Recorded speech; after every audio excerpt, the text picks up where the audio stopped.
with about 50 plus kids of my next generation. Today we are representing her, so I hope we both are doing the justice what she does. Thank you so much. Some of you might know I came to first, United States, US in Atlanta only in '98. So that's my journey here. I was here for a short time, and then I found a job in Massachusetts, and then it's all history now. I settled in Columbus, Ohio. But I always have a great respect for this city and the entrepreneurs here. So I just want to talk a little bit about IT Serve, what IT Serve does. I have divided, the roles of the main roles of IT Serve into three major things, right? So I'm also proud to be representing this 2000 above company organization. It's all non-profit organization. Everyone, including me, has their personal companies, but still, the executive board we have more than 100 people. We all worked hard to make the IT Serve is successful. Policy, we believe that it's a sheet for everything for your business. The business is not just a name. It's been a brand, there is lots of sleepless nights, efforts. In Technical Agency, we believe that we understand each and every goals, risks, and your journey. It's not about just renewals, it's about the long-term relationships. We are just a mail and call away from you. Thanking you for giving me this opportunity. It was not the confidence or the technology that was challenged. The challenge was they only carried 20 live boats with them. What they did, they underestimated the risk of that ship, that unforeseen circumstances, that iceberg that was standing on the way which was not seen, and it happened that ship sank. So many lives were lost. When you as an IT business owner take out your ship every morning and start doing business. So Vital Global offers all AI-based 60 unique features which will be helping you to track your team performance, which will be helping you to understand where the conversations are going on. So coming to Vital Digital. So about digital marketing, again, there is another fact. So the only trending thing which is happening in today's world is not about posting something on Instagram or not about posting something in LinkedIn. It is all about video flyers. What he uses, he used a ChatGPT to prepare that agreement and gave it to the employee. You know what? That employee used that agreement. He worked with him for 2 months and then he sued that employee. The reason is the ChatGPT didn't use the state laws.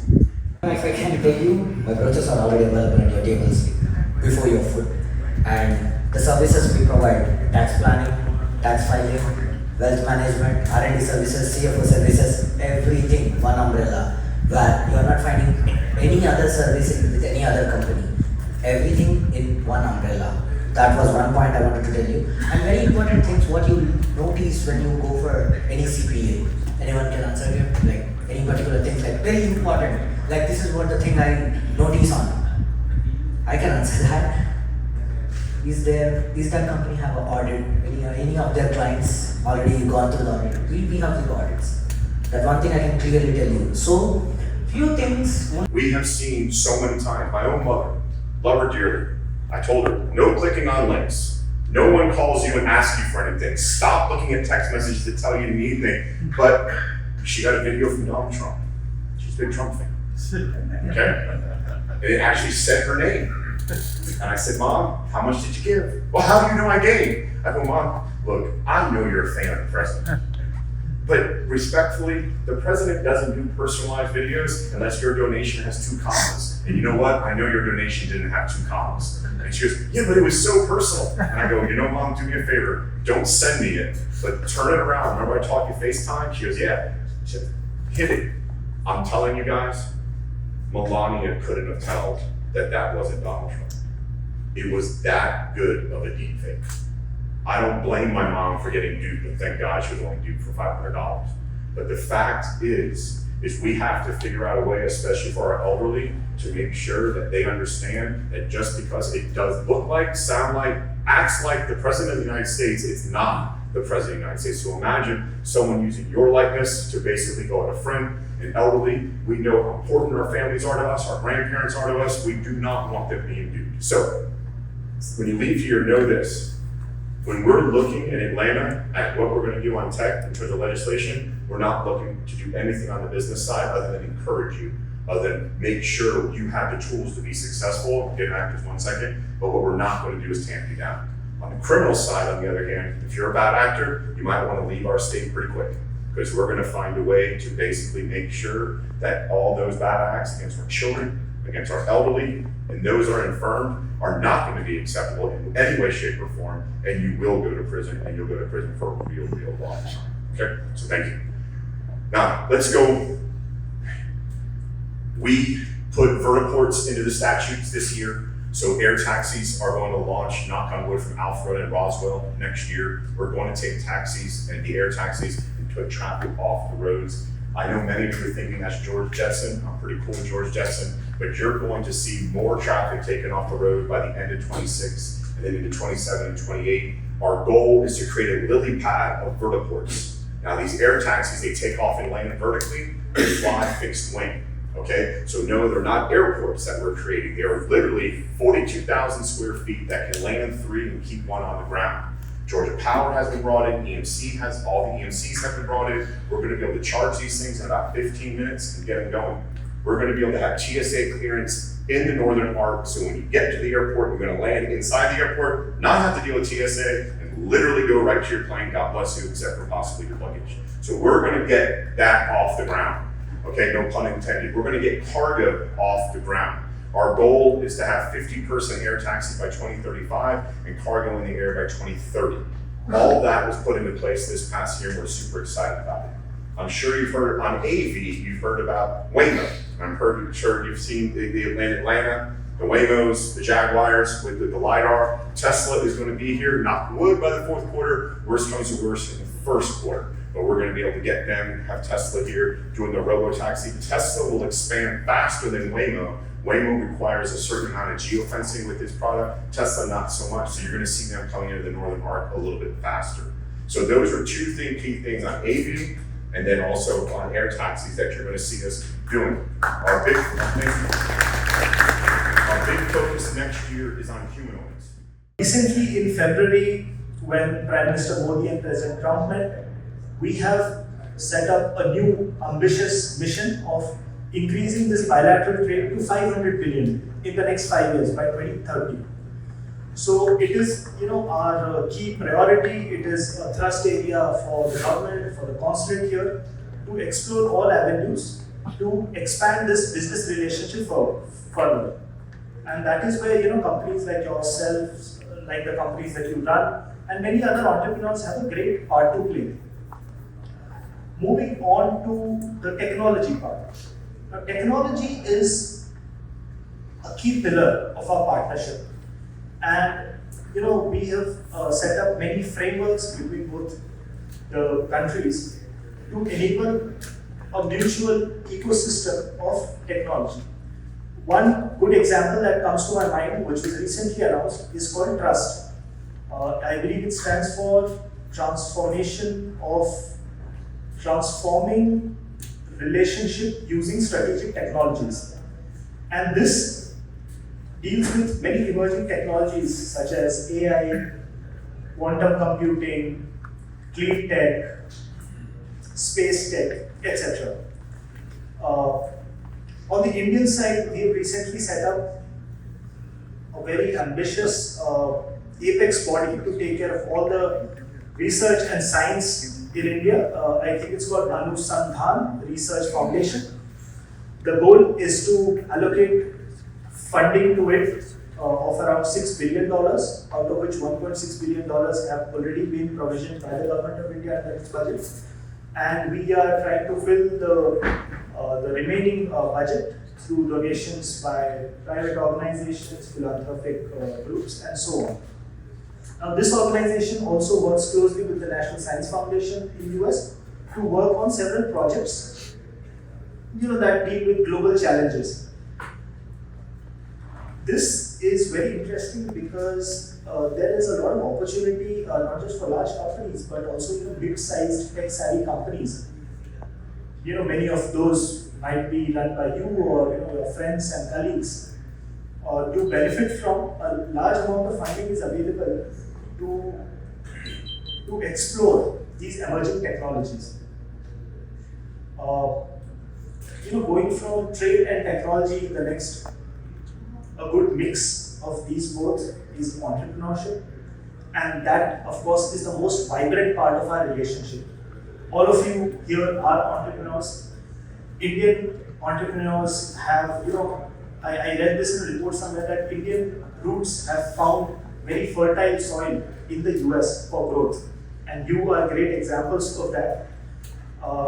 But at the same time, US companies have also done very well in India. I believe there are 2,000 American companies that have enriched India with their capital, with their innovation, and with the technology. So again, this is a two-way street. And entrepreneurship, from San Jose to Dallas and from New York to Atlanta, Indian entrepreneurs, Indo-Americans have really enriched this country, creating multi-billion-dollar companies or working on high-end research and really adding value to this society. Similarly, these days I see that there's a lot of interest in American venture capitalists as well to invest in India, and that is scaling up innovations from Ahmedabad to Hyderabad. So this linkage between entrepreneurship is again a key focus area of the consulate.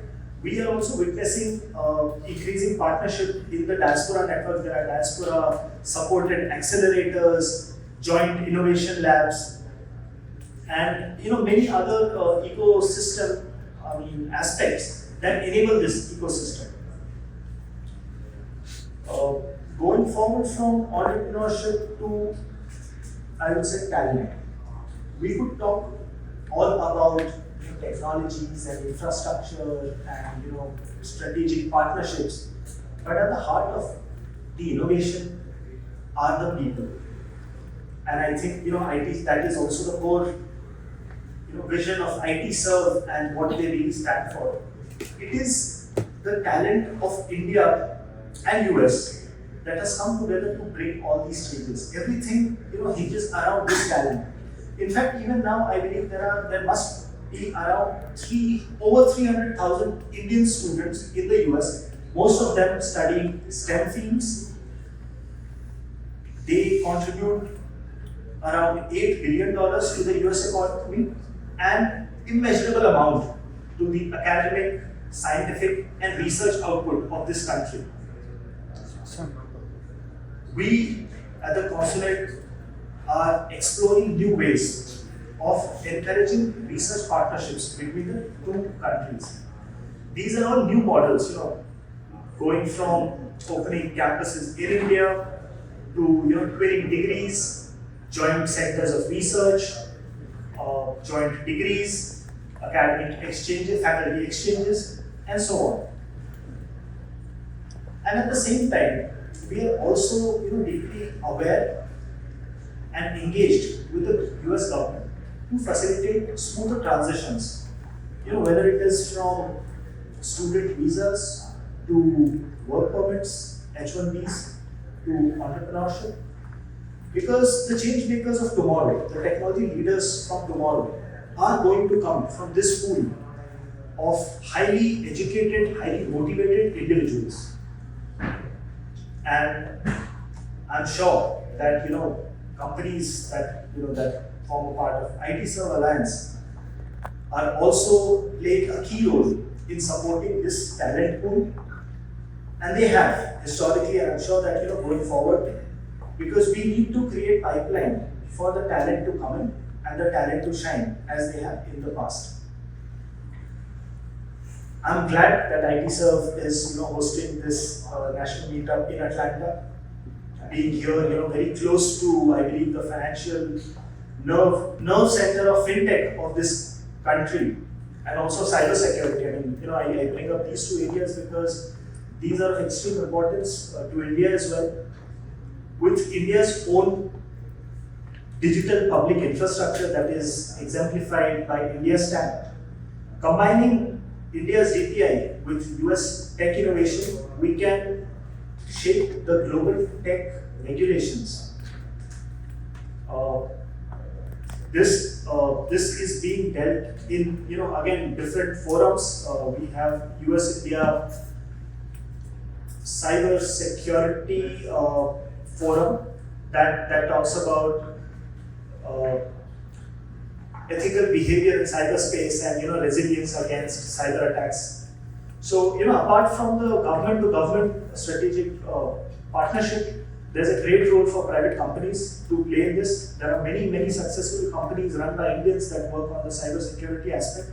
I think there's great potential in the fintech sector as well, given strengths of India and US in the space and the great potential we hold in this area. Friends, at the end, I would like to say that empowering innovation, US-India innovation, it's not just about governments and funding and ventures and founders. It's about people, students, entrepreneurs, academics, people with a purpose of working together to solve common challenges.